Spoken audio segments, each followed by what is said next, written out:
Sanayele kalanso ye sɛnɛ baganmara ale ni jɛgɛmɔ ni vétérinaire k'an ka jamana kɔnɔ a siɲɛ fɔlɔ nin y'o dayɛlɛtɔ ye Bamakɔkaw fɛ yen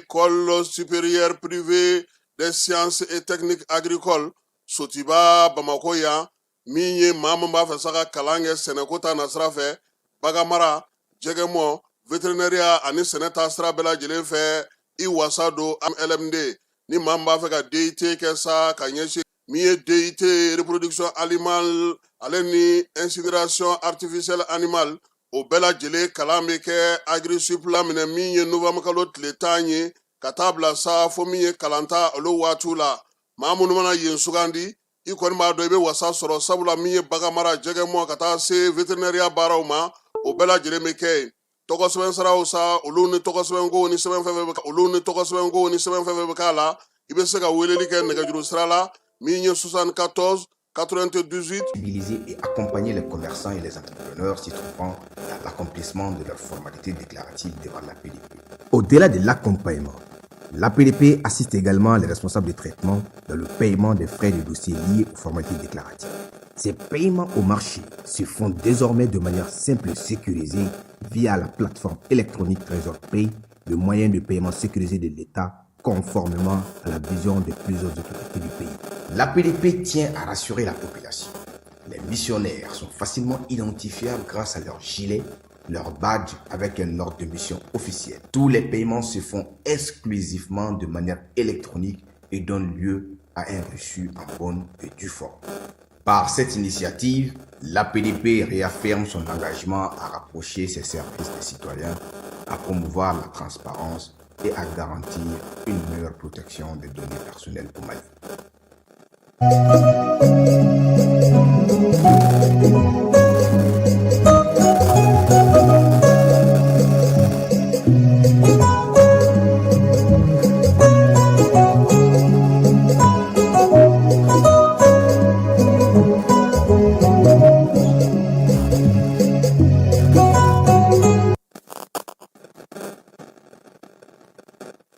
An filɛbaaw ni an lamɛnbaaw k'aw bɛɛ lajɛlen fo k'aw bɛɛ lajɛlen waleɲuman dɔn bi ye kari ye tubabukalo n'o ye janvier ye ale tile 4 ye bi ye san 2026 an bɛ ale kɔnɔna na tubabusan kalo fɔlɔ o de ye bi ye an b'o de kɔnɔna na fala ye bi wulada in na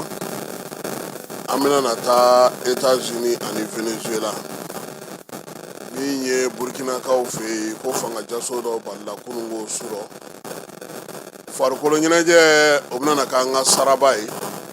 Maroc bɔra dawuliji la sisan Tanzanie bolo 1 fu a ma nɔgɔya hali dɔɔni a kɛra ko an yɛrɛ ka kunungo ta min ye ŋɔni ye n'o ye penalty tan ye o y'a to an ye se sɔrɔ 3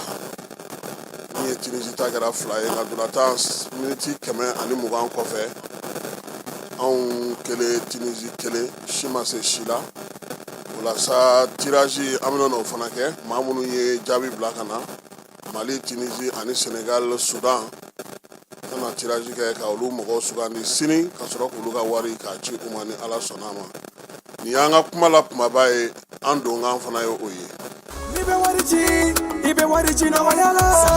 ni bɛ wari da i bɛ wari da nɔgɔyala. Sama mɔnɛ bi maliyɛnw jɔrɔna ko n'u hamina ko dɔn o de la sama mɔnɛ ma fɛn fara a ka wari cili musakaw kan wa a ka nɔgɔn ni Mali wari ci siraw bɛɛ ye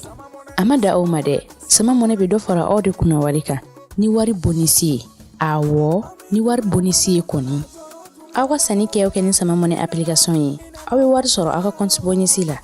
ka daminɛ crédit la abonnement télé fo ka taa se courant ni ji sarali ma aw bɛ bonisi sɔrɔ nin bɛɛ la n'a ka bonisi buguna dɔrɔn aw bɛ se k'a yɛlɛma aw ka sama mɔnɛ compte la ka sanni wɛrɛ kɛ n'a ye walima ka taa wari jɛ bɔ an ka lasigiden dɔ fɛ yen aw ye mɔnɛ bɔ aw yɛrɛ la a k'a sifilɛ sisan ni sama mɔnɛ application téléchargeli ye Play Store walima App Store kan ka sɔrɔ k'o tɔgɔ sɛbɛ. Ni sama mɔnɛ ye aw de kunna wari bɛ augmenter. Sama mɔnɛ i yɛrɛ ta. Fala ye kunungo diɲɛ wulila ni kibaruya ye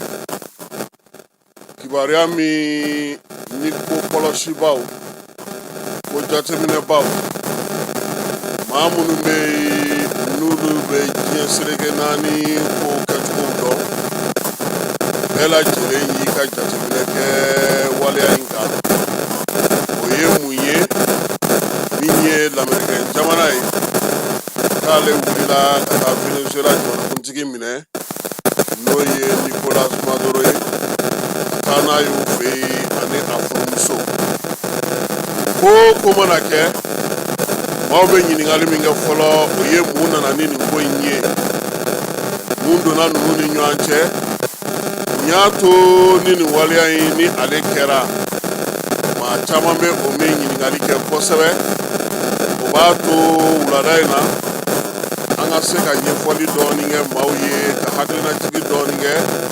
ka kɛ ni ko n'a kɛcogo ye ani an yɛrɛ kun delila ka kuma minnu fɔ yan kɔrɔlen ka ji k'a dɔw sɛnɛ kan o hukumu kɔnɔna na sa an b'a yira bɛɛ lajɛlen na k'a fɔ min ye lamɛnnikɛnw fɛ ye fanga tacogo fanga labɛncogo fanga maracogo ani fanga ɲinicogo olu fɛ yen dantigɛliw de bɛ kɛ ŋaniya yiraw bɛ kɛ i bɛna na baara kɛ cogo di fɛɛrɛ ni fɛɛrɛ jumɛnw sigilen don sen kan i bolo bɛɛ lajɛlen b'a kalama k'a fɔ ko min ye septembre kalo tile 11 san 2001 san lamɛnnikɛ u furu fɛ min ye bamancɔlen jugawale kabaw ye u ye yɔrɔ caman dasi u fɛ yen o wale in kɔfɛ amerikɛnw olu ye fasiri kɛ fasiri min bɛ yen n'o ye ka kuntilennaw yira amerikɛnw yɛrɛ bɛ se ka t'u ka lamɛnnikɛya la cogo min n'o ye ka wuli ka jɔ kɛ o waati y'a sɔrɔ farafinna jamanaw olu ma yɛrɛma hɔrɔnya sɔrɔ nanzaralakaw irisilakaw min ye amerikɛnw ye ka taa se sinuwaw ma diɲɛ kɛlɛ filanan olu minnu y'o janjo kɛ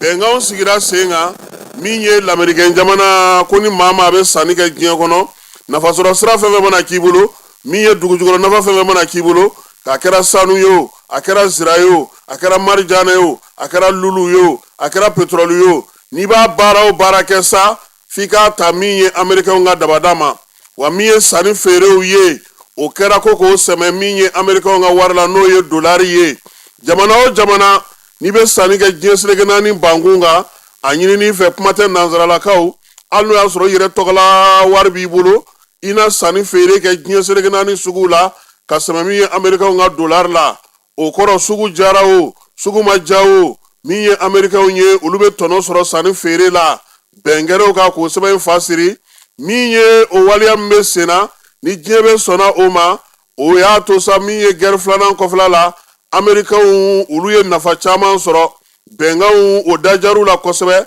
o de la u ye sɛbɛn min fa siri san 2002 san min ye atentaw tɛmɛnen kɔfɛ u ko ko fo hakili ka to o ko in na o kana bɔ a nɔ na bɛɛ lajɛlen b'a kalama k'a fɔ min ye aliman jamana ye ale yɛrɛ ka sanu mun bɛ yen n'o b'a bolo mara la o bɛ amerikɛnw de fɛ yen sabula min ye ko taa cogo ye o nana ye k'a fɔ ko yaasa amerika to a jɔyɔrɔ la maa minnu bɛ yen n'olu kɔni bɛ baara kɛ ni musakaw ye u caman dara amerikɛnw na nka nin waati in na fiɲɛ min wulilen don n'o ye BRICS ye fiɲɛ min wulilen don n'o ye maaw bɛ k'u ka hakɛw ɲini amerikɛnw fɛ Donald Trump ye sɛbɛn min sɔrɔ a ko ni ale ma wuli k'i jɔ n'a ma jatigɛ ale ni siran sigi sen ka yɔrɔw la amerikɛnw laban bololankolon bɛ bɔ ko in na hali n'o y'a sɔrɔ deuxième guerre mondiale ye nafa camanba min d'u ma ni o bɛɛ tɛna na to u kanu na a kɔni bɛɛ lajɛlen u tɛgɛlankolon kana bɔ a la o la Donald Trump ale y'o de ta a bɛ ka baara kɛ ni o ye kuntilenna fɔlɔ o bɛ tali kɛ o la ka kɛ ni o sɛbɛn in ye min b'a to bi min ye amerikɛnw ye u diyagoyalen don ka diɲɛ siran ka diɲɛ mankan wuli ka se ka wuli ka jɔ kɛ yaasa olu ka sɔrɔw u ka nafaw u ka bɛnkanw olu ka to u cogo la nka kabi diɲɛ bisimila ye min ye san 1800 sanw ye Américains ulu kɔni kun ka jamana a bɛ wuli ka jɔ la min ye Napoléon Bonaparte u ye Lausanne n'o ye marimafɛn ye u y'o sa o fɛ o y'a sɔrɔ min ye u ni Royaume-Uni n'o ye Anglais ye ulu bɔra kɛlɛ la Américains yaasa ka se k'u ka jamana k'ale kisi kɛrɛnkɛrɛnnenya la Alaska n'o tun bɛ irisiw bolo min ye u ka jamana ale fan dɔ in fɛ Espagnolkaw tun bɛ yen nka olu ka masabulon o kun ci waati kɛra Américains nana siran sabula min ye nanzaralakaw ye n'o ye Union Européenne ye olu fanga kun ka bon nka u nana sa min ye san 1800 ani 23 san u ka jamanakuntigi duurunan n'o ye James More sigilen ale nana ye k'a fɔ ni Américains ma fɛɛrɛ tigɛ n'u ma ko sigi sen kan diɲɛ bɛna u dun k'u tunu o la sa ale kɔni min ye kwajida ye a bɛ fɔ min ma ko Océan Atlantique ale terrainba ci ye ka danfara don Amérique ale ni jamana tɔw ni ɲɔgɔn cɛ jamana minnu bɛ u lamini kɛrɛnkɛrɛnnenya la k'a yira k'a ɲini bɛɛ fɛ sa ko maa kana o dan sago u y'a ɲini Européens fɛ olu ka to diɲɛ fan dɔ in fɛ min ye diɲɛ kura ye Amérique jamana ale ni wasa don o la wa u y'a yir'u la fana k'a fɔ bɛnkan min filɛ nin n'o ye terrain cilen ye Atlantique dagolo la n'o ye kwaji ye ko maa si i kana o sago n'i y'o sago n'i ye min ye i yɛrɛ y'o ɲini min ye More ka hakilina ye n'o ye Amérique jamanakuntigi duurunan ye ale ka o waleya in o yɛlɛmana san ni sama yɛlɛma la ka na hakilina wɛrɛw don la ka na kɛ fangajala ye bɛɛ lajɛlen da la san 1800 ale ni kɔ sanw min ye Amérique jamana ye ale y'a yira diɲɛ bɛɛ la sa k'a fɔ ko min ye Amérique latini jamanaw ye o b'ale sago n'a dungo la koyi i n'a fɔ Irisi ni a sigiɲɔgɔnw bɛ cogo min i n'a fɔ Chine fana ni a lamini jamanaw bɛ cogo min Amérique min ye Amérique latini jamanaw ye i kɛra Cuba ye o i kɛra Venezuela ye o i kɛra Panama ye o i kɛra Nicaragua ye o olu de b'u sago n'u dungɛ kɛ ye i n'a fɔ cogo min ka di u ye l'Américain jamana a y'o fɔ bɛɛ ye koyi ko maa kana ala bila i kunna siɲɛ kelen k'i bɛna kana waleya kɛ ye min tɛ taa olu sago la wa n'i y'a kɛ i b'a ta i ningini kan o la sa min ye Amérique jamana ye san 1848 san u y'a yira sa ko Mexique jamana ko k'o tila o tilancɛ u y'o salo k'o fara u yɛrɛ boloda la min ye san 1903 san min ye Américains ye u sen yera Panama jamana sigili la sen kan min ye Canal de Panama ye k'o don u sago la yaasa u ka jago bɛ se ka yiriwa cogo min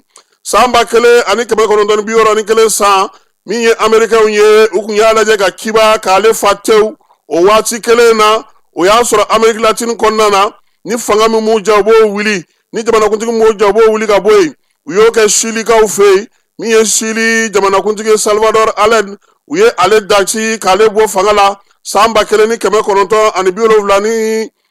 san min ye Septembre kalo tile 11 san 1973 u ye o jamanakuntigi bɔ yen ka jamanakuntigi kura wɛrɛ sigi o nɔ na min ye Augusto Pinochet ale kɔni ye Allende o sama ka bɔ yen fo ka taa se o fatulu ma o ma jamana sɔrɔ tuguni wa bin taara kɛ o ka palais de kan ka yɔrɔ in dafiri Nicaraguakaw fɛ yen min ye Décembre kalo ale tile 20 san 1989 o san in kɔnɔna sa min ye Américains ye u nana kɛ ka Panama ale fa kosɛbɛ min ye Manuel Noriega ye na ale kun ye jamanakuntigi ye u y'o salo i n'a fɔ Maduro kɛra cogo min ka na n'o y'u fɛ ko sabula k'o tun bɛ drogue feere la o b'a yira bɛɛ la sa k'a fɔ min kɛra Venezuela o don ko a man ka bali maa la Amérique jamana ale tun y'a yira k'a fɔ bɛɛ lajɛlen na maa kana ɲɛbɔ Venezuela ka pétrole fɛ maa kana ɲɛbɔ a ka nafolow fɛ maa kana taa bɛnkan ni ko kɛ u senfɛ ye u y'a ye sa k'a fɔ min ye Nicolas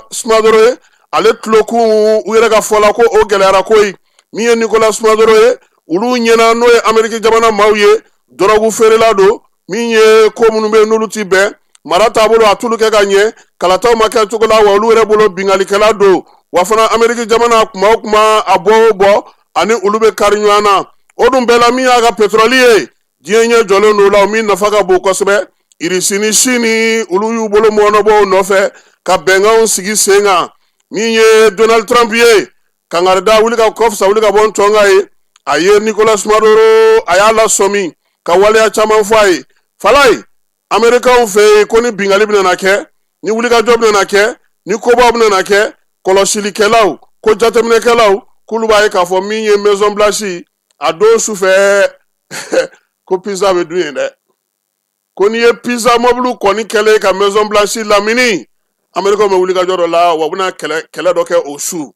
maa minnu bɛ kolakɔlɔsi fana kɛ olu ko min ye amérique jamana kɔnɔna fala ye kɛlɛbolotigi minnu bɛ yen olu ka ɲɔgɔnye mana 7 sɔrɔ kalo min kɔnɔna na o kalo kɔsa kalo i k'i labɛn n'a ye k'a fɔ k'u bɛ ko dɔ la hali n'u ma fɛn fɔ maa ye ko nin bɛɛ lajɛlen kɛlen u wulila ka taa min ye Maduro minɛ han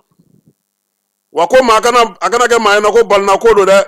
fɛɛrɛ mun sigira kabini diɲɛ kɛlɛ filanan kɔfɛ n'o y'ulu yamaruya ka Amérique latine don u sago la k'u b'o baara de la koyi min ye u ka jamanakuntigi duurunan ye n'o ye James Moro ye o miirina n'o hakilina o ko Trump ye baara kɛ n'o de ye falayi ko diɲɛ kɔnɔ ko maa kana i sanga États-Unis na nin waati in na dɛ ko min ye États-Unis ye ale kelen de ye jamana ye diɲɛ kɔnɔ bi a bɛ wuli k'i sago kɛ k'i dungo kɛ ka taa kɛlɛ kɛ yɔrɔw la jamana minnu m'o faamu u k'a dɔn k'a fɔ min ye Venezuela jamanakuntigi minɛli la falayi u ye mun kɛ min ye Amérique latine jamanaw la u ye Port Charles o fila belebele fila a kelen kɔnɔna na min ye maa 600 ye o ba maa 3,000 o b'a kelen kelenna bɛɛ lajɛlen kɔnɔ maa 1,500 min ye hélicoptère de combat o 24 b'a bɛɛ lajɛlen kɔnɔ min ye bombardier chargeur F-16 ye o min 217 b'a bɛɛ lajɛlen kɔnɔ ko kabini maaw y'o ye u y'a dɔn ko min ye Maduro ye k'a ka fanga banna han américains falayi k'u tɛ wuli u kunfɛ olu fɛ yen i ti se cogo si la ka Port Charles fila ta min ye maa 1,500 k'o cɛ ka mobiliw ni hélico ni musakaw bɔ ka taa ko kɛlɛ ma bɔ k'o ti kɛ ko n'i y'o kɛ dɔrɔn u b'i gɛn ka bɔ fanga la ko kabini nin kɛra bɛɛ y'a dɔn k'a fɔ ko Maduro kɔni a ka ko banna ko in kɛlen Trump ye kuma minnu fɔ kosɛbɛ falayi o ye ko k'a yira diɲɛmaa la bi olu Amérique u ye nin kɛ wa min ye ko in ye u bɛna na u sago n'u dungo kɛ Venezuela fo jamanakuntigi ka sigi min bɛ k'u sago ye wa u ka pétrole bɔ jamana États-Unis pétrole bɔ jamanaw u ka wulikajɔ n'u ka cɛsiriw u bɛna n'a kɛ yaasa u sen ka don Venezuela ko la ɲɔgɔnlɔnbɔla dɔ tɛna sigi sa wa falayi jamana minɛ ko kalata bɛ kɛ kɔni anw kɔni opposant kɔni tɛ sigi o ne ye nin fɔ yan n ko aw ka démocratie ko ninnu ayi ni maaw ka di de don falayi ni maaw ka di n'a ye ja kalata kɛ don o don i bɛ gagner ni maaw bɛɛ kalata kɛ don o don i bɛ sigi maa caman y'a ɲininka ko nin ko kɔlɔlɔ bɛ kɛ mun ye falayi ka kɛ ni AES jamanaw ye États-Unis ale kɔladen tɛ AES jamanaw ye falayi an fanfɛ jamanaw ale kɔladen tɛ olu ye mara nacogo fɛ u ka wulikajɔ n'u ka kow kɛcogo la Trump yɛrɛ ka kuma fɔlɔ b'a yira k'a fɔ u ɲɛjɔyɔrɔ tɛ anw ye anw ni minnu bɛ ɲɔgɔn na an k'an jija o la an ka wulikajɔ kɛ ka cɛsiri kɛ an bɛ baara min na an ka dɔ fara an ka seko n'an ka dɔnko kan an k'an ka jateminɛw kɛ États-Unis bɛ pétrole mun nɔfɛ falayi o hakɛ tɛ AES jamanaw kɔnɔ États-Unis bɛ nafa mun nɔfɛ kosɛbɛ o tɛ yen nka a bɛ baara de kɛ yaasa min ye anw ka farafinna jamanaw ye kɛrɛnkɛrɛnnenya minnu bɛ nanzarakan fɔ olu bɛ minnu ka gun kɔnɔna na u b'o sigi sen kan cogo min nka falayi min ye jateminɛlikɛlaw ye u ko ko AES jamanaw yɛrɛ bɛ ka taa sira min fɛ bi o ka di États-Unis sabula mun na AES jamanaw ye dayɛlɛ u ko diɲɛmaa o diɲɛmaa n'i bɛ tilennenya ni laadiriya nɔfɛ i kana i ka baara kɛ o ka di olu ye sabula olu tɛ fɛ Faransi k'u b'o lasɔn tuguni kuma tɛ Trump tile in na nka ko nin ko bɛɛ bɛna jɔ kuma jumɛn Américains fɛ falayi kalata mana kɛ san 4 o de bɛ d'i ma nka n'i ye san 2 kɛ furancɛla kalata bɛ kɛ tuguni k'a lajɛ n'o y'a sɔrɔ fanga min b'i bolo ni n'a bɛɛ kan ka to i bolo ko baden sigilen don k'o kɔnɔ bi ko sabula min ye Trump ka nin ka ko in ye a ma bɛn maaw ma diɲɛ kɔnɔna na falayi jamana ka dɔgɔ mun bɔra k'a fɔ ko dɛ n'a bɔra Irisi ani Chine ninnu na minnu yɛrɛ ko démocratie ni fɛnw olu caman ma bɔ donc an bɛ taa fan fɛ an bɛ sɔrɔ ka segin ka na maa minnu y'u hakilina di nin ko in kan an k'o dɔw fana di maaw ma.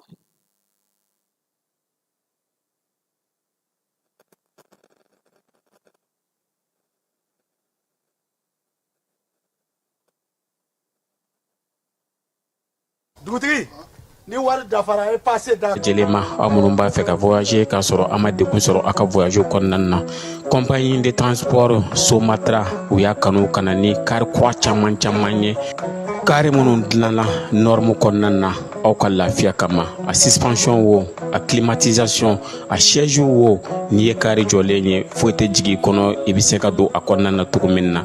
Somatra e ka kari, Somatra ne ka kari, Somatra anw ka kari. O hukumu kɔnɔna na kari ninnu bɛ sira ta don ko don. Bamako, Segu, San, Moti, Kucala, ka taa se Sikaso ma, Keɲeba, Kita. U ma ɲina Yoro di Sahel maaw kɔ ka taa se Kolokani, Jijeni fo ka taa se Bɛnma ma.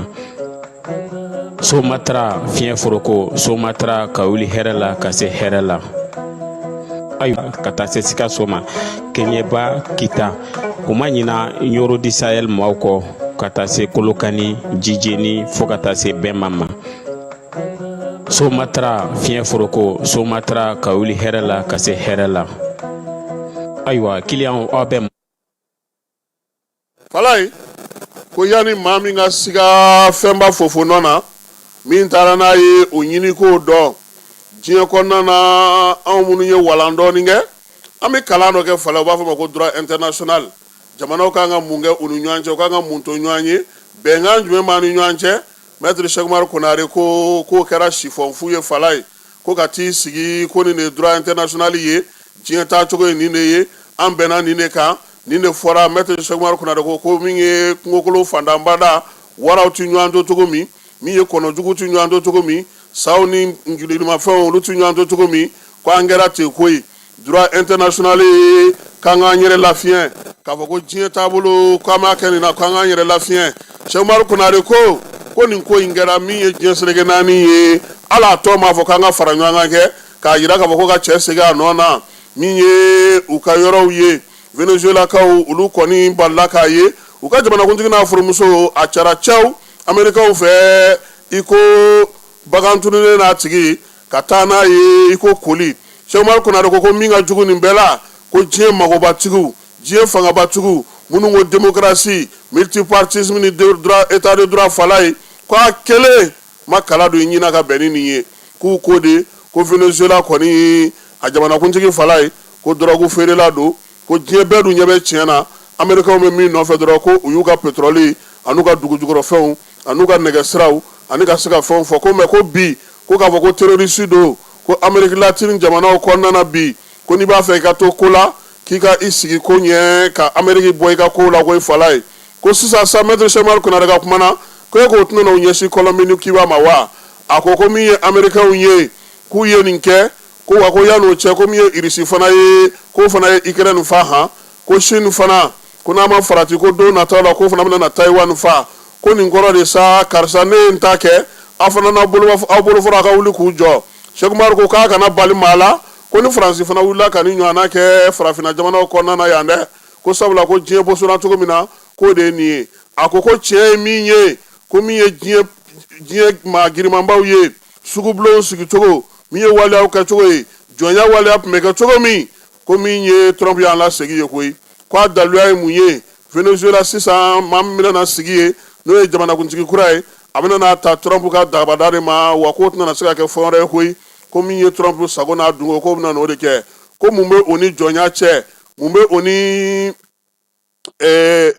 jamanaw maracogo cɛ ko wasa ko min ye Nations Unies ye Falai Maître Cheikh Umaru Konare ko k'u kan k'u jija ka kuma dɛ ko n'u b'a fɛ diɲɛ basigi ni diɲɛ lafiya ka na a kana kɛ sɛbɛn jamana min ye u ka wuli k'i ngɔli wuli ka taa tɔw fana tɔɔrɔ k'u k'u jija u ka kuma nin na ko n'o tɛ min ye Kim Jong Un ye ko minɛn b'o bolo Falai ko ala k'an kisi dɛ k'o kana wuli don dɔ la porokoto ka taa i faro dɔ fana kan Cheikh Umaru Konare nin ye ale hakilina ye Nigerkaw fɛ yen min ye Abdramane Umaru ye a ko diɲɛ kɔni bilama k'a kɛra bɔsinbolosɛ ye min ye fanga bɛ maa min na ko o de b'a sago yira sɔgɔmada fɛ sa ko bɛɛ solila ka wuli k'a ye k'a fɔ Nicolas Maduro ale sina ka ta ten caw i ko sɛgɛ ka sɛden ta k'a ma fɔlɔ Maduro la min ye Saddam Hussein k'o taara k'o jɔ k'o fa bɛɛ lajɛlen ɲɛna seliba dɔ sɔgɔma télévision ɲɛkɔrɔ ko maa ma kuma Kadhafi ani Libi olu bɛɛ lajɛlen filenkolon cira k'o dakolon ci min ye OTAN maaw fɛ Muammar Gaddafi ale min yɛrɛ kun ye minɛnw san Irisilakaw fɛ n'o ye kɛlɛkɛminɛnw ye Laurent Gbagbo o gɛnna ka bɔ a ka palais kɔnɔ bɛɛ lajɛlen ɲɛna ya fala ye ka taa san 10 kɛ CPI la min ye Abdramane Umaru ye ka bɔ Niger ko maa ma kala dɔ ɲina ka bɛn n'a ye ko halisa ni fɛnko kuma ka ca k'olu de filɛ ka na misali kɛ nin ye misali min cɛ ka jugu kosɛbɛ k'a b'ale hakili jigi an balimakɛ a n'an terikɛ Cikɛni Jaka dɔnkili la koyi ko ils ont partagé le monde k'u ye diɲɛ tilan ko nin dɔnkili ko tiɲɛ do bi ko n'i ye Ukraine to n bolo ko ne fana b'i to yen ka taa Venezuela ko n'i ye Taiwan to n bolo sigi sen kan ko Capitaine Ibrahim Traoré dun ye nin fɔ dɛ kɔsa in na dɔrɔn ko ala a ma tɛmɛ waati jan kan ko ni maa mun ma kɛ jamana ye k'i jɔ i kolo la k'i wuli k'i jɔ k'i bɛ bɔ yen pewu wa min ye sifo ye k'o tɛ k'i ye Umaru ka bɔ Niger ko k'an ka ɲɛ yɛlɛ an ka baara kɛ an k'an cɛsiri an k'an jija jamanaw si tɛna to yen tuguni ni se t'i ye k'a bɛ min fɔ AES jamanaw ye u ka nin ko in jateminɛ u ka fɛɛrɛw sigi sen kan wulikajɔ minnu fɔra ani baara minnu kɛra u ka dɔ fara olu kan Général d'armée Assimi Goïta Capitaine Ibrahim Traoré k'u ka jamanadenw lamɛn waati minnu bɛ baara la bi fala ye ko o de y'a jira waati ye fɛn o fɛn bɛ n'u b'o kɛ jamana taalan o k'o ye ko hakililasigi ye min ye o ye k'a fɔ États-Unis ale yɛrɛ bɛ min nɔfɛ AES bɛ ka kow dayɛlɛ maa maa n'olu bɛ bɛn n'u ka baara kɛ nka minnu kun tilenna tɛ kelen ye k'u tɛna s'o ma ko nka min kɛra Venezuela tiɲɛ na k'a b'a jira ko diɲɛ magobatigiw ko halisa u sago bɛ diɲɛ na i n'a fɔ diɲɛ kɛnɛba filanan o ban waati ka sigi an ka jamanaw kɔnɔna na n'an bɔra yen an bɛ taa Burkinakaw fɛ yen Burkina Faso kunun ka jira sa ko fangadaraki dɔ ko balila ye min ye waleku ale kɔnɔna fara tewu denmisɛnninw na olu bɔra fan bɛɛ lajɛlen fɛ jaw olu fɛntɛra fan bɛɛ lajɛlen fɛ ni fangadaraki ye k'a ma se ka ɲɛ sɔrɔ maa min y'a kɛ n'o tɔgɔ bɛ ka fɔ a yirala sa k'a fɔ ko kɔni sigana kɛra la telefɔni siraw fɛ kabini kuma jan maa min don a ka surun Capitaine Ibrahim Traoré yɛrɛ la kosɛbɛ nka a nana ye k'a fɔ nin waati laban in na a ka nɛgɛjuruci kun ka ca ka bɔ Lomekaw fɛ yen kɛrɛnkɛrɛnnenya la u ka furancɛla fanga ɲɛmaakɔrɔ n'o ye Damiba ye ko o masurunama don min ye Paul Henri Sandago Damiba ye ko o yɛrɛ n'a kumana telefɔni na kosɛbɛ ko kibaruyaw y'a yira fana k'a fɔ ko waleya in kɔni kɛra ka bɔ min ye Togokaw fɛ yen sabula ko kibaruya caman y'o yira waleya in kun kɛkun kun ye min ye drone mara yɔrɔ min bɛ kɛrɛnkɛrɛnnenya la Bobo Wagadugukaw fɛ yen k'o filenkolon ci k'o dakolon ci sɔrɔdasiw bɛ baara kɛ ni minɛnba minnu ye n'o ye minɛn girimanw ye k'olu dakolon ci min ye sɔrɔdasi ɲɛmaw ye k'olu caman fa ka birisa ɲagami k'o wuli k'o jɔ jamana kɔnɔna na yaasa jamanadenw ka muruti ka ɲɛsin Capitaine Ibrahim ma fanga ko ale kɔni sera ka fɛɛrɛ sɔrɔ nin waati na ka se ka nin ko in bali nka halisa ko bɛɛ sigilen don ka kibaruya jɔnjɔn sɔrɔ ka bɔ Burkina fanga yɔrɔ hali n'o y'a sɔrɔ kuma ninnu bɛ ka fɔ bɔlɔlɔ ale sanfɛ kabini kununko sufɛla la Wagadugukaw fɛ yen maaw bɔra ka bɔlɔ minɛ kɛrɛnkɛrɛnnenya la ale page kɔnɔna na ma invité m'an bolo bi Mali ale ni Tunisie ka kunun balontan fala ye an n'an da don o fana na ja Tanzanie bɛ se koyi Tanzanie an yɛrɛ kun ka arbitre de bɛ k'a fiyɛ o ko ko peni a tɔgɔ yɛrɛ ye jumɛn ye tubabu ninnu kɔni b'a dɔn ko Traoré dɛ ko bɛ ka Traoré dɔ f'a ma nka balontan in fiyɛli gɛlɛyara a bolo dɛ fala ye an bɛ taa fan fɛ min ye Benito ye an bɛna ale ladon an n'ale bɛna na masa dugu kɔnɔna sigida dɔ la bɛɛ b'i ci la nka baara o baara kɔfɛ laɲini dɔ bɛ yen laɲini min bɛ kɔlɔsili walima bololabila ko fɔ Fatu filɛ nin ye a bɛ baara kɛ BTP de la a ye baara kura dɔ boloda k'a sɔrɔ a ma ko fɔ EDM mɔgɔw ye o nana ni mun ye kuran fili dɔ tigɛra sigida kelen bɛɛ bilala dibi la Fatu ta ye bololatigɛ dan ye wa a dan ma diya mɔgɔ si la nin ye Mamadu ye taxibolila don k'a to mɔbilibolila a ye kuran poto dɔ gosi k'a kari a ma boli wa a ye EDM SA ka centre d'appel wele a ka nin kɛwale ɲuman in b'a to ka sara wɛrɛ tɛna bɔ a la Mamadu ye fasoden ɲuman ye wa a jan bɛ bɛɛ ka lakana na nka bɛɛ tɛ nin hakilina ɲuman in sɔrɔ Isa filɛ nin ye a bɛ ka kɛ komi a bɛ baara dɔ la k'a sɔrɔ a bɛ ka kofere électrique fil de bɔ ka t'u feere kuranko la fɛn bɛɛ jate kan ka minɛ an kana kɛ Fatu ni Isa ɲɔgɔn ye. An ka kɛ i komi Mamadu. N'aw bɛ fɛ ka dingɛsen baaraw kɛ, aw bɛ EDMSA ka servisiw wele walasa aw kana tiɲɛni don dugu jukɔrɔ filiw la. Fasodenw, aw kana ɲinɛ ka dantɛmɛ walew ko fɔ kuranko ta fan na. Aw bɛ weleli kɛ 36077 la walima agence EDMSA mun ka surun aw la. Yɔrɔ ma dɛ. Kunun ko an sigilen don ko Senegal bɛ ninnu minɛ k'u kɛ buteli kɔnɔ u ye kelen kɛ Senegal ka jɔ la sanga 5 nana caayi. Denmisɛnnin fitinin a sen ka di nka Senegal tila ka wuli ka jɔ kɛ ka fɛɛrɛw sigi sen kan ka se sɔrɔ 3-1 o kɔfɛ sa anw yɛrɛ tun bɛ kɛnɛ kan kɛrɛnkɛrɛnnenya la Mali ale ni Tunisie nin ballontan in de gɛlɛyara kosɛbɛ kabini sanga 27nan na anw ka cɛden dɔ gɛnni 14 Wɔyɔ Kulubali u y'ale gɛn Wɔyɔ gɛnnen sa an kɛra 10 Tunisie ye 11 ye ballontan in kɔni tiɲɛ na entraîneur ale kun ka ko tɛ nin ye sabula n'o y'a sɔrɔ sanga 20 fɔlɔ fo ka taa se sanga 30 fɔlɔ ma an y'a ye k'a fɔ entraîneur kun ka kuma bɛ ka lamɛn nka a nana se waati dɔ la joueurs ye ferekete yɛlɛma k'u jɔ o jɔyɔrɔ la parce que a tɔ kɛra dusukoloko ye an kana na to a ko la o la sa bi quart de finale 3nan o bɔra ka ban san Tanzanie ale ni Maroc nka ala y'a kɛ Maroc sera ka gagner 1-0 nka o 1 fana donni o ma nɔgɔya kosɛbɛ yaasa ka se ka aw masala an ye wele bila Benito ma sabula Mali Zaiglou ale bulu ka ko dɔn kosɛbɛ a ka suru équipe in na n'u bɛ Bamako yan nka o Tunisilama in sa an ta Benito a ka maillot bɛ joli la sisan Moi tiɲɛ la ne yɛrɛ moi da cayara ne ma ne ma se ka a ko 6 ni 400 ko 6 an mana don maaw la sisan malobɔrɔ yɛrɛ sama bɛ sɔn ka jigin an na malobɔrɔ yɛrɛ to yan ne ko cɛ n ko i jɔ fɔlɔ n ko an na Mali supporter k'a sɔrɔ an ma maaw don mais kunun ko ndulata in e yɛrɛ y'a lajɛ cogo di i y'a bila minɛn jumɛn kɔnɔ parce que anw ka entraîneur ne kɔni tɛ ballontan dɔn kosɛbɛ sa nka n bɛ fitinin min dɔn k'a fɔ ko nin de ye cɛ 11 cɔlen ko bɛ anw bolo kabini kupu in daminɛ don o don an bɛ kura de sɔrɔ yɔrɔ ma entraîneur ɲuman kɔni i kan ka kɔfɛmɔgɔ kɔni dafalen sɔrɔ nka don o don yɛlɛma b'anw ka tɔn kɔnɔ bon comme Abdourazak n'o o ye Ghanéen ka joueur ba ye ale ko ballontan ye gagné de ye ko ni a banna k'a bɛ fɔ ko jɔnni gagné comme an gagné na a ko bɛ cogo di Kasim n bɛ i fo ka diya ni lamɛnbaga bɛɛ lajɛlen fo ka waleɲuman dɔn ka tila ka choix ka bɛn ma bi walasa ka se ka na kuma an kɔrɔ vraiment a diyara an ye Fale Keyita ale min bɛ choix kɔrɔ la an b'a yɛrɛ fo ka waleɲuman dɔn maliden mana sɔrɔ fan o fan an bɛ foli ni waleɲuman dɔn di u ma Kasim walasa ka se ka don ni babu kɔnɔna na c'est-à-dire d'abord i kan ka chronologie de kɛ yani an ka se Mali ka bi Mali ka kunu match ma parce que ballontan tɛ daminɛ phase finale kɛnɛ kan ballontan bɛ daminɛ avant ça ballontan ye préparation terrain caman de bɛ yen minnu kan ka labɛn yani ballontan don cɛ ouais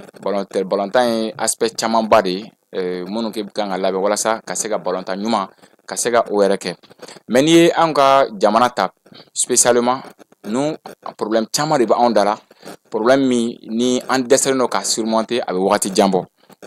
ka daminɛ fɔlɔ Bamako yan an ka fédération ko problème o ye problème dɔ ye an dɛsɛlen don ka solution sɔrɔ mun na o kɔfɛ fédération ni joueurs nana kana kɛlɛ o fana kɛla problème ye min bɛ ni a gɛlɛyala bon entraîneur kura min fana nana n'o ye Tom Saint-Filt ye ale fana nana c'est-à-dire équipe min tun bɛ yen Côte d'Ivoire ni an bɔra n'o ye Côte d'Ivoire ka éliminatoire daminɛ n'o ye ale nana kana yɛlɛma don la donc a kɛra sisan c'est-à-dire Tom Saint-Filt a n'a ka équipe et non la continuité parce que ni mɔgɔ min ye voilà Soubassouma ye o t'an bolo tuguni quoi o tɛ yen tugun ni mɔgɔ min ye Magasuba lajɛ tuma min na ale tun bɛ équipe la ale ye baara kɛ ka na dan yɔrɔ dɔ la Eric Sechel fana nana ale y'a daminɛ ka continuer donc i b'a sɔrɔ Mali tun bɛ jeu ɲɛnama produit c'est-à-dire u bɛ occasion créer u bɛ but don c'est-à-dire n'i tun bɛ ballontan lajɛ tiɲɛ yɛrɛ la i tun b'a faamu k'a fɔ c'est-à-dire talents bɛ yen minnu bɛ yen ni équipe ɲɛnama bɛ Mali bolo en un mot mais Tom Saint-Filt nana ale o ligne jɔ o brisé maintenant ale yɛrɛ y'a ɲini sisan jɔn de bɛ se ka ale Tom Saint-Filt yɛrɛ ka ballontan et non la continuité parce que ballontan est progressivement i b'a sɔrɔ résultat bɛ sɔrɔ voilà ale y'a tigɛ ka na ni kura ye kana ni tigɛ kana ni kura ye donc Magasuba tun ye baara min kɛ ni Seku Sel nana i sinsin o kan ale ma ta o la ale y'o jɔ parce que an y'a ye k'a fɔ hali an ka jalatigi yɛrɛ tun gɛnna voilà ni ne kɛra ka ntolantan fɔlɔ ye kunu yɛrɛ exactement Bon, maintenant, au terme de ni en a phase finale d'abord, thème Saint-Phil Nali, Mali équipe nationale kuna. A wagati bon ne radio do bangala mais fédération élément do kumalaka kuma ça aniningala ko Tom Saint-Phil choix porter là quand tu dis ko c'est-à-dire entraîneur de bi Mali mago mona parce que ko défi ou de kada et ainsi de suite bon Mali mago be coupe d'Afrique là Mali mago be qualifier coupe du monde na bon c'est voilà c'est un entraîneur depuis académie bon maintenant anana kanaka 11 rentrant aka équipe wele munu kangata coupe d'Afrique kanaka c'est la coupe d'Afrique ne Mali ka parcours ta jate mina kalaje c'est-à-dire depuis Mali tala Kassim en réalité Mali qualifié là en Benou Sondialendo mais équipe Mali bolo ka foko ballon mimi se ka kubuta bon comme chance be ballon tana Côte d'Ivoire temelen ko fait mo chamba e ka fo bon chance be ballon voilà du suta obuga ballon ta sinon c'est pas l'entraîneur parce que ni e Mali demsenu ladje ima Cameroun dumia Cameroun tunna voilà ballon tan kelen vraiment voilà Cameroun tunna aka système konnana joueur chama be monun tunna parce que entraîneur min ba kuna no voilà parce que entraîneur min be Cameroun c'est ka ballon temps allez be ballon temps non Cameroun c'est ka parce que joueur je ni be ka jouer offensivement j'ai d'aller be ka ballon temps Cameroun mi au ballon temps mais entraîneur in Tom Saint-Phil allez entraîneur de mi entraîneur défensif non allez entraîneur défensif aita mogo be kan la mais be se ka Tom Saint-Phil ka parcours la depuis anana Mali ya équipe nationale ko ne bay Mali ka bido sumayara mais anga bita fana sumayara parce que voilà bita doana mais en fana ti bido voilà on met ta penalty là ou soit en situation standard de la penalty sur là ou bien cafouillage de là ou bien corner tana ou bien ça dit coup franc sur là on met bido standard mais ka occasion net créer ka ta bido voilà Ousmane donc oui Cameroun nun garsiga mambo ale bolo non Cameroun nun garsiga mambo ni maquette tiligala yere c'est-à-dire il se ka ballon temps ni Tom Saint-Phil diga système il est obligé kana attaquer kana milieu terrain mais aka jouer donc un joueur bébé défensif de anti attaque ke ay ambido megala wala de mais o de ko so Mali tega se ka taganya fe ka bido bon donc na fo effectivement ballon temps pour que ka gagner ou bien ka qualifier en qualifier là match nul ça va bon ni en match nul nan compétition kanaka contre Tunisie bon on est qualifié là en megata mais fin d'obé qui est très important Mali kan équipe là au juin volonté be joueur yera o kuntana folo volonté be joueur là voilà ka kodo ke même si na sera à betenien c'est vrai fin bet se gagner mo bolo match do là échec comme Comore ka match parce que be kumbolo an kan ga yera contre Comore voilà anana kana match ni ke donc il va y kafo mais Benito iga kuma ya orena éliminatoire nunduna ay bi chamanduna oui allez entraîneur kelen do ou bien ay coupe d'Afrique far de dawa non coupe d'Afrique fana bon entraîneur bebe na ka plan coupe d'Afrique là mais Tom Saint-Phil ka système de jeu inflé ko de fiyana mais entraîneur bebe na ka plan ka kene compétition ini adversaire munu bebe ni Mali ka score fleuve jatemna début Tom Saint-Phil nana il m'a filé à 3-0 mi ke Comore là Eswatini na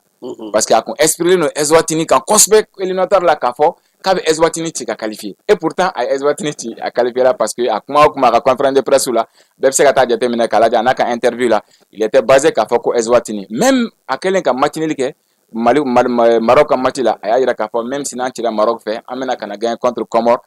ay calcul d'amener quoi est-ce que et pourtant Maldéo n'y avait équipe là de encore à qualifier de sans problème est-ce que vous voyez bon maintenant ni nana kana alaje aka nyemi finira sans entraîneur bem nana ka plan di ini adversaire mi be ben ibika au match préparé ka be adversaire ma bon Mali ka pré match contre Zambie au Klala là ouais Klala là ka ben erreur dobe bon erreur kon bolantana au teban maintenant exactement en deuxième match là on en a belle convaincu parce que ay élément monu ke terrain gono ou élément yo bokono nadi bon Maroc équipe offensive de mi me jouer fait kosbe kateme ko fela kan anana d'accord voilà anana ndaka bloqué parce que joueur de Maroc ko Amrabat milieu mindo ça akume mandi bi tiare la bon anana kana jeune milieu récupérateur chama Ibdi Zouma Lassana Koulibaly plutôt allez ni Aludjeng bon ni be milieu kafara voilà kafara sangare kan bon ni be récupérateur de maintenant ka bloc basigi ka Maroc to aka jouer c'est-à-dire à 100 mètres de terrain maintenant abna joka Maroc donc ayo minke asala ka Maroc empêcher même si Maroc na bidona en cela ka pousser il va chaque fois ni Mali bita n'an jouera ɲɛfɛ dɔrɔn an bɛ se ka bi égaliser mais entraîneur ale bɛ fɛ chaque fois c'est à dire soit voilà non a tɛ fɛ mɔgɔ ka bi don na c'est à dire a bɛ fɛ ka bi kelen don ka jouer fermé voilà bon a bɛ to o la a bɛ bi kelen ta donc a bɛ bɔ a b'a ɲini ma tɛ se ka mɛn voilà a tɛ se ka maintenir quoi maintenant ni do yɔrɔ dɔ bɛ yen ne ma min faamuya balontan na a fɔ ko minnu bɛ jouer u ka tɔn na ko k'olu la jouer a bɛ ɲini ka na fɔ i n'a fɔ an ka équipe nationale kɛra mɔgɔ dɔw bolo u ka se k'u yɛrɛ sɔrɔ ka se ka taa contrat ɲini tuguni. ouais bon entraîneur bɛ a ka joueur entraîneur dɔw bɛ yen u bɛ joueur labɛn c'est à dire compétition africaine ninnu kɔnɔna na reproche bɛ kɛ entraîneur caman na n'i ye Mali ka ni équipe ta k'a lajɛ équipe min bɛ na Mali la pratiquement à 60% minnu bɛ yen c'est à dire i b'a sɔrɔ u tɛ titulaire ye u ka équipe la temps de jeu bɛrɛ t'u bolo o ye Mali yɛrɛ balontan cogoya ye nin wagati in kɔnɔna na n'i ye misali ta Côte d'Ivoire ninnu kan ou bien Maroc ninnu kan i b'a sɔrɔ olu ka équipe i b'a sɔrɔ à 11 heures entrant na i b'a sɔrɔ joueur 7 joueur 8 bɛɛ titulaire y'a ka équipe la indiscutable dawɔ san bɛɛ u bɛ balontan na bon ni an ka équipe yɛrɛ c'est à dire a leader yɛrɛ ta ka jateminɛ Yves Dizuma depuis ɲinan san daminɛ a ma balontan depuis ɲinan san daminɛ non depuis non championnat de ko don n'u y'a écarté ka bɔ équipe la ka kɛɲɛ ni fɛn caman an tɛna da don la maintenant a tora kɛnɛma a ma balontan tugun donc manque de compétitivité b'a la bon a nana CAN kɛnɛ kan fana tuguni k'a sɔrɔ a blessera Mali ka dernier match la yan bon i b'a ye fɔlɔ non seulement leader dila a ma mɔgɔ min don fana ka responsabiliser o ka d'a ye donc a équipe voilà kuntigiya ka d'a ye quoi bon a équipe ta a b'a la ka seko bɛɛ kɛ pour que équipe ka taa ɲɛ n'i y'a ka kunu performance lajɛ ka match tɔ performance lajɛ depuis a ye compétition daminɛ i b'a ye k'a fɔ danfaraba de b'u ni ɲɔgɔn cɛ vraiment a bɛ ka jeune kɛri ye a bɛ ka équipe pousser pour que o ka se ka résultat sɔrɔ mais en terme de temps o tɛ a bolo bon n'i ye joueur caman bɛ Mali équipe nationale kɔnɔ o cogoya kelen na pratiquement an ka 11 heures entrant min bɛ jouer min ye d'emblée indiscutable ye a ka club la an bɛ ɲɔgɔn ɲininka mais n'i ye Tunisie ta kunu a bɛ n'a fɔ anw yɛrɛ ni minnu talen don coupe du monde an n'olu de bɛ ka bɛn Maroc ani mondialiste de bɛ ka bɛn minɛ Sénégal fana b'an ɲɛ don nataw la i bɛ se ka mun de fɔ o la. bon Maroc ka kunu match i b'a ye c'est à dire Tunisie plutôt Tunisie ka kunu match ani Mali i b'a ye k'a fɔ chance tun bɛ Tunisie bolo ka Mali battu 3 fois. cogo di. Premièrement a ye bi don an na temps min kɔnɔna na c'est à dire ni a bi tilala ka égaliser a man kan tɛ ka kɛ balontan na c'est à dire ko dɔw bɛ olu tɛ tolérer quoi mais Mali ye o remonté o bi remonté an taara tiro bi la u tilala ka avantage sɔrɔ an kan tiro bi la fo siɲɛ 2 ka tila ka rater donc i bɛna joueur ka volonté yen de k'a fɔ ko tiɲɛ yɛrɛ la an bɛ fɛ ka ko dɔ kɛ donc Mali bɛ o de bolo an tɛ entraîneur bolo an tɛ fédération bolo an bɛ joueur ka volonté de bolo Kassim. Voilà u bɛ k'u ka se yira quoi u bɛ se mun na fanga mun b'u la ka tan faso kanu ni dusukolo yɛrɛ la u b'a la ko Maliyɛnw bɛ ko min demander u b'a la k'o de kɛ u ka match ninnu bɛ k'o de yira an na mais c'est à dire techniquement i tɛ foyi faamu entraîneur ka système dɔrɔn foyi. mais est ce que sisan n'i ye durata in ta k'a lajɛ a ma bɔ entraîneur bolo est ce que joueur yɛrɛ ka. non o de fanga ka bon a la bi a bɛ fɔ terrain kɔnɔ ni balontan bɛna daminɛ entraîneur ka 11 heures entrant fɔlɔ n'a y'o bɔ a ka système de jeu a b'o di aw ma mais match bɛ se yɔrɔ dɔ la joueur yɛrɛ kan ka ɲɔgɔn consulter terrain kɔnɔ pour que ka kuma k'a lajɛ décision dɔw bɛ yen c'est à dire u ka entraîneur to kɛrɛfɛ quoi n'an bɛ jouer an bɛ gagner soit n'an bɛ ci a bɛ tila ka taa min faamu a ko t'o faamu bon Mali b'o stade de la bi. a b'a la ka marcher alhamdulillah an bɛ dugawu kɛ c'est à dire taalen ɲɛfɛ. wa i ɲɛ b'a ni Sénégal ka balontan na cogo di. bon Mali Sénégal c'est à dire talent individuel bɛ Sénégal bolo an kana ɲɔgɔn nɛgɛ dɛ talent individuel baden de bɛ Sénégal bolo minnu kelen bɛ se ka match tuer mais n'i ye Mali fana ka équipe ta k'a lajɛ individuellement équipe dɔw bɛ yen joueur dɔw bɛ yen minnu bɛ yen u b'u jɔ u sen kan bon an ye dɔw perdu dɔw b'a la ka na notamment n'i ye Woyon Kulibali lajɛ an ye a perdu o donna match la a ye carton rouge ta mais Amari nana donc avantage dɔ ye parce que duel la Sénégal ka bi équipe sigilen don mɔgɔ min kan o Sadio Mané de bon Sadio Mané bɛ jouer couloir min na a mago bɛ latéral expérimenté dɔ la pour que k'a kunbɛn parce que a ka teli a bɛ dribble kɛ a bɛ provocation kɛ donc ni cɛ nana a bɛ se ka solution sɔrɔ o la bon maintenant o kɔfɛ n'i ye balontan yɛrɛ ta k'a lajɛ c'est à dire Sénégal